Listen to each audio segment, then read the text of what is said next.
Baik, Assalamualaikum warahmatullahi wabarakatuh.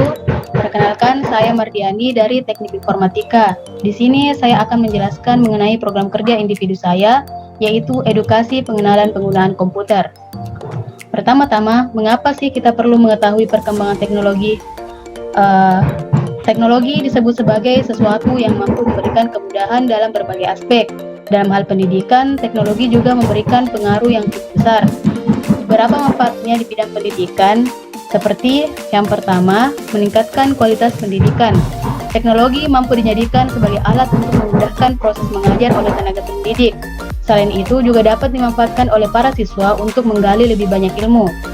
Apabila teknologi dapat digunakan dengan baik, maka kualitas pendidikan di Indonesia pun akan semakin baik. Yang kedua yaitu media pendukung pembelajaran. Dengan adanya teknologi, sekarang para pendidik mampu membuat alternatif cara mengajar yang lebih interaktif. Misalnya dengan memperlihatkan materi pelajaran lewat slide presentasi yang lebih hidup atau dengan video-video yang mengundang siswa untuk lebih fokus belajar. Yang ketiga yaitu sarana mendapat informasi. Seringkali kita mengerjakan tugas maupun mendapat materi yang susah untuk dipelajari. Siswa akan cenderung mencarinya lewat buku. Tetapi dengan kemajuan teknologi sekarang, kita bisa mencarinya lebih mudah, yaitu melalui internet. Yang keempat, yaitu media belajar tanpa batasan. Dalam kondisi pandemi seperti ini, teknologi berhasil menjadi media yang memungkinkan para siswa dan guru untuk melakukan proses belajar mengajar tanpa bertatap muka secara langsung. Bisa melalui video conference seperti Zoom atau Google Meet, maupun mengirimkan tugas ataupun materi melalui grup chatting hingga email.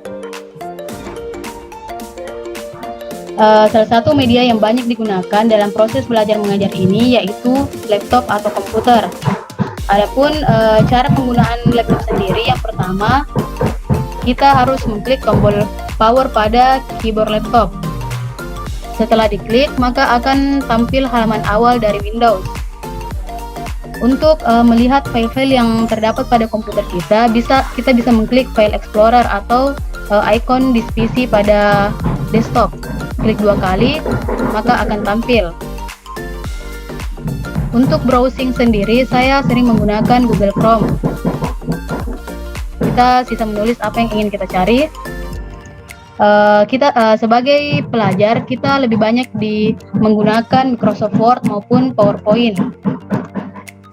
Untuk pemutar media seperti musik ataupun video, saya lebih sering menggunakan VLC Media Player.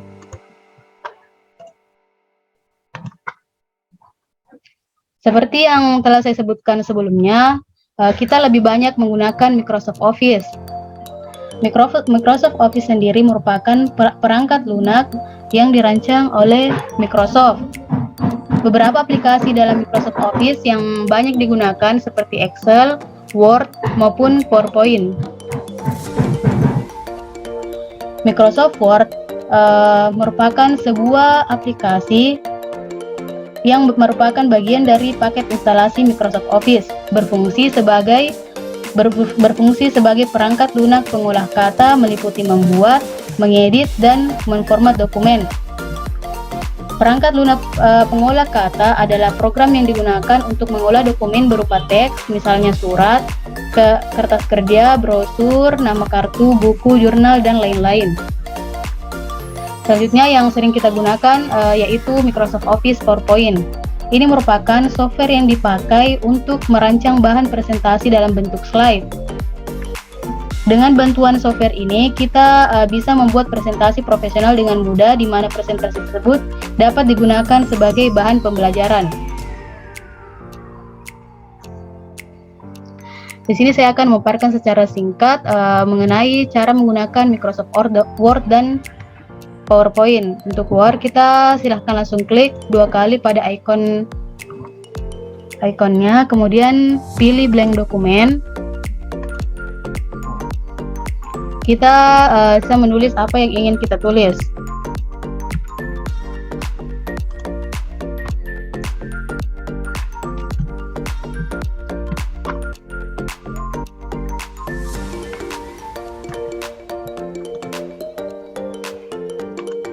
Di sini kita bisa mengatur jenis tulisan yang ingin kita pakai, ukuran tulisan, apakah ingin bold, miring, atau banyak pengaturan lainnya. Di sini kita bisa memilih untuk menempatkan tulisan berada di tengah, di samping, atau rata kanan kiri. Pada bagian insert, kita bisa menambahkan tabel, menambahkan gambar dari laptop atau online. Untuk page break sendiri, untuk melangkah ke halaman selanjutnya seperti ini. Undo untuk kembali, dan redo untuk maju.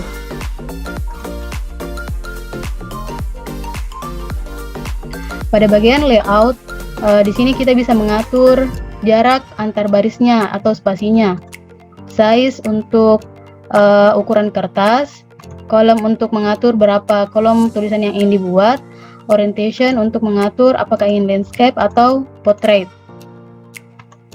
Untuk menyimpannya, langsung saja klik tombol ini, save, atau klik file, kemudian pilih save, kemudian simpan di mana kita ingin menyimpannya. Untuk kaosnya silahkan klik kali. Selanjutnya yaitu PowerPoint, klik 2 kali.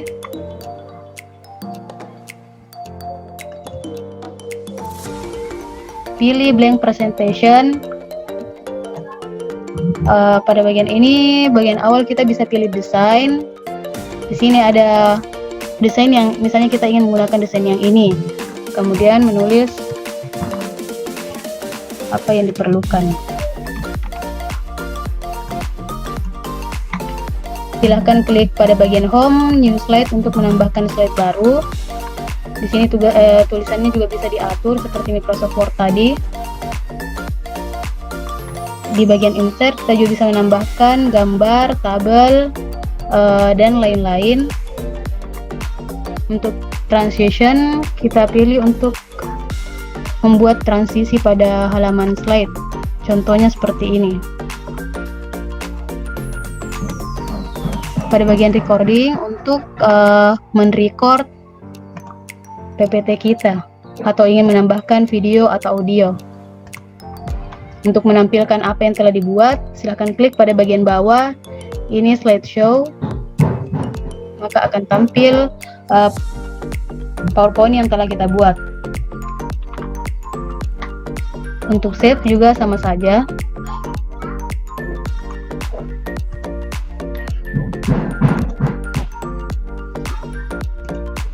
Baiklah, itu saja materi dari saya.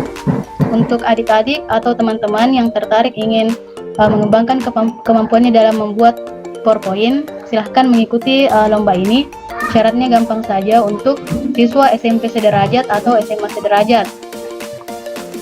Membuat PowerPoint hasil karya sendiri sekreatif mungkin dengan tema membaca. Di dalamnya bisa menyertakan materi pengertian, manfaat, bagaimana fenomena membaca di Indonesia, dan lain-lain. Slide pertama berisi data diri berupa nama, asal sekolah, foto, media sosial, dan lain-lain. Maksimal ada 10 slide, bisa kurang. Pemenangnya berdasarkan penilaian dari saya sendiri, dan hasil PPT-nya bisa dikirimkan melalui WA saya atau email saya, dan batas pengirimannya yaitu Jumat 16 Juli. Bagi peserta terbaik akan diberikan hadiah. Mungkin itu saja dari saya. Terima kasih telah menyaksikan video ini hingga akhir. Wassalamualaikum warahmatullahi wabarakatuh.